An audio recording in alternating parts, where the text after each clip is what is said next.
Okay, so I'm Mike, and these are my friends Joe Hey. and Jordan, or as we like to call him, J-Bear. And you are watching the second episode of Good Griefz.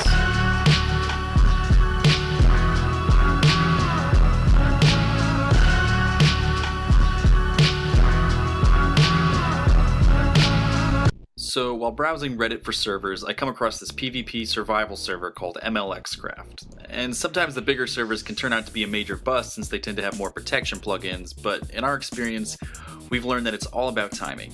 Every server is unprotected somewhere at some point. So anyway, I begin this grief with the usual routine, playing actual Minecraft for a week or so and pretending that my sole purpose for joining the server wasn't to destroy everything that I could and post it on the internet for the rest of the world to laugh at. I quickly find that while there are a few protected areas, there are just as many unprotected buildings. And what's even better, 90% of the time I'm the only one in this server. And when someone finally does sign on, a strange little fella by the username of Okahill, he immediately warps to me and gives me a coal ore block to protect what I build from any griefers. Anyway, remember that because we'll come back to it later. So I build a nice little cave, plant a small farm, decorate the entrance with a disturbing sign, gather supplies, and begin my recon work. After a while, Okahill reveals that the server is only a few days old and that most of the members are either owners, mods, or admins, and he's friends with all of them. And they're all on vacation for the next few days. Basically, this server is bent over and ready to rumble, so I call the boys. Unfortunately, Okahill signs in before we can start anything, and the first half of our grief turns into a strange waiting game where we just kind of walk around pretending to do things until he signs off. Anyway, he gives both Joe and J-Bear their own protection blocks to protect from those horrible, horrible griefers. At one point, Okahill sees Joe building a shack on the hill above my cave, and he starts helping Joe build without really being asked to, or knowing what Joe really wants. So naturally, Joe turns Okahill's additions into an upside-down cross. Problem solved. Then after an hour or so, the dude finally signs off. Yeah, we make a mad dash for our first target and quickly tear it down, cover it up with dirt, and tree the out of it in a matter of minutes. A nice warm-up gig. And then we make our way to a bigger house. It's no thing of wonder, but whoever built it will definitely be frustrated to see it gone. But we don't make it very far before Okahill signs back, so we quickly warp back home and go back to pretending to do stuff, and eventually we're joined by one of the admins, the boss. We do our best to remain unsuspicious and, make small talk, but it's then that we're able to find that all of the owners, mods, and admins, they're all 9th graders at this private school that hosts kindergarten all the way through 9th grade. And he tells us that this is their last year together before they all get shipped off to separate boarding schools. Which basically leads us to believe that this server is probably one of the few ways they will keep in touch after they've all been shipped away. So yeah, we're even more excited to grief the hell out of MLXCRAFT at this point. The waiting game continues for a while longer before we finally see those wonderful words. So we rush back to the building we're working on and we're back in business. Typical grief here. Tear every brick down, dirt mountain to cover the protected chest, trees to fit the landscape and mess with rollbacks. Nobody's the wiser. And then at this point we're hungry for something bigger, so we decide to go for the gold. We head for this huge, intricate orange castle in the middle of the desert, and it's a thing of beauty, but it's almost too big to destroy completely. And considering that it was probably a downloaded template anyway, something easily rebuilt with the click of a button, we decide to go for vandalism as opposed to complete destruction. We tear the front wall down and build it back as a solid sheet of orange wool with the sandstone frame on top. Then we cut our message with a few upside-down crosses filled with sandstone and admire our work. I mean, it's so beautiful that you can hardly even call this griefing.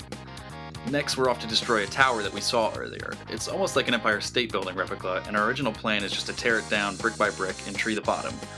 But we realize that's not enough. What we need to do is tear this thing down level by level and replace each floor with a cluster of trees. That way a rollback won't bring any of the tower back, and the boss will be left with this towering reminder of the time that he left the boys alone in his server. Cha-ching. So we're almost finished with our chaotic cluster tree tower when I decide to get started on the walrus next door while Joe and J-Bear finish up the tower job. And how do you grief a massive world editor walrus with big white tusks? You turn those tusks into black satanic crosses. At this point I think we're pretty griefed out. I mean, we've never made it this far. Usually we've pushed enough buttons to get banned by then, but there's nobody online to ban us. So we decide to take on some smaller projects before we call it a night, like the roller coaster that Okahill has been bugging me to ride non-stop. It's a simple process. I mean, we edit the track so that the riders will go flying, place some nonsensical signs, and dig a hole down to the center of the earth where the minecarts will land. And then considering the amount of destruction we had already done, we didn't really think we'd be able to come back to this server on these usernames, so we took turns committing suicide on the roller coaster for fun. And remember those protection blocks? Yeah, well, we decided to put those to use after all, protecting the buildings that we had griefed. That way those pesky griefers can't grief the griefs that we've already griefed. Anyway, our last efforts that night were used to just leave our mark on the server in the form of large goodgriefz signs and random upside-down crosses. But eventually we got tired of waiting to get banned and we just signed off for the night. When we sign on the next day, we haven't even been banned, but we've all got these warnings, which are just plain pointless. Threatening to ban a griefer will not scare a griefer because the whole process revolves around trying to get banned in the first place. Nobody griefs a server that they want to stay in on this scale. Anyway, we look around and see that the orange castle has been returned to normal, as well as the walrus and the roller coaster, but they haven't been able to do a thing about the tree tower. And the 2 houses that we turned into hills remain completely unnoticed. So I quickly re-griefed the roller coaster, adding some new signs and putting cacti in the pit for good measure. Then we set to work on the walrus. J-Bear wasn't able to join us, so Nick took his place. This time the plan was to tear the entire head off and replace it with trees, since that worked so well in the tree tower, but we don't get very far before the boss is back. We warp home and we can only listen to him lecturing us and asking us politely not to grief again before we decide to continue our grief until he is forced to ban us. I mean, we can only fit so much in an episode, and it's just too easy to work around these absent mods. This could take days if we don't end it quickly. But he doesn't even ban us when he catches us again. He just rolls the walrus back while we're still halfway through the head. Then he kicks us and expects that we won't come back on after, and when we do, he's like, "Come on, seriously?" And when we try to dig into the walrus skull to plant at least one tree, but he pulls the plug on each of us before we can get the job done. And that was pretty much the end of our grief.